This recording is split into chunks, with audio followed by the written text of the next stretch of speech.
கிறிஸ்துவுக்குள் பிரியமான என் அன்பு தேவ பிள்ளைகளே, கர்த்தர் உங்களை ஆசீர்வதிப்பாராக. இந்த ஆத்மீக யாத்திரை நிகழ்ச்சியின் வாயிலாய் உங்களை சந்திப்பதிலே மிகுந்த மகிழ்ச்சி அடைகிறேன்.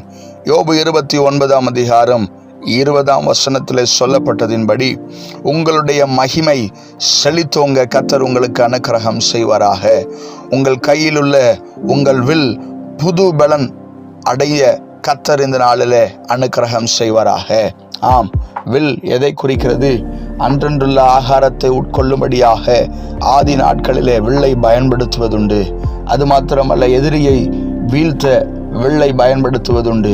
ஆம், இன்றும் அதே போன்ற அன்றன்றுள்ள ஆகாரத்தை சாப்பிட உங்களுக்கு கொடுக்கப்பட்ட தாளந்தாகிய வில், உங்களுக்கு கொடுக்கப்பட்ட திறமையாகிய வில், நீங்கள் வேலை பார்க்கிற ஸ்தலத்திலே புது பலன் அடைந்து இந்த உலகத்தை ஜெயிக்க வெற்றியுள்ள வாழ்க்கை வாழ கர்த்தர் உங்களுக்கு அனுக்கிரகம் செய்வாராக.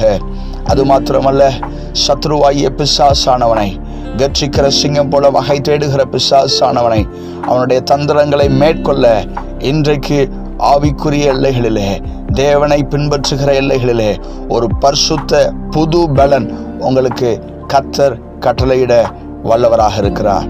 கண்களை மூடி நாம் ஜெபிக்கலாம். அன்பும் இரக்கம் நிறைந்த நல்ல தகப்பனே, புது பலன் இவர்களுக்கு கர்த்தர் நீர் கொடுத்த வில் என்ற திறமையிலே, தாளந்திலே, கையின் பிரயாசத்திலே எதிராளியாகிய பிசாசானவனை மேற்கொள்ளுகிற ஆவிக்குரிய காரியங்களிலும் வில் பலனடைய அனுக்கிரகம் செய்வீராக. இயேசு கிறிஸ்துவின் இன்ப நாமத்தில் ஜெபிக்கிறோம் ஜீவனுள்ள நல்ல பிதாவே, ஆமேன். God bless you. கர்த்தர் உங்களை ஆசீர்வதிப்பாராக. ஆமேன்.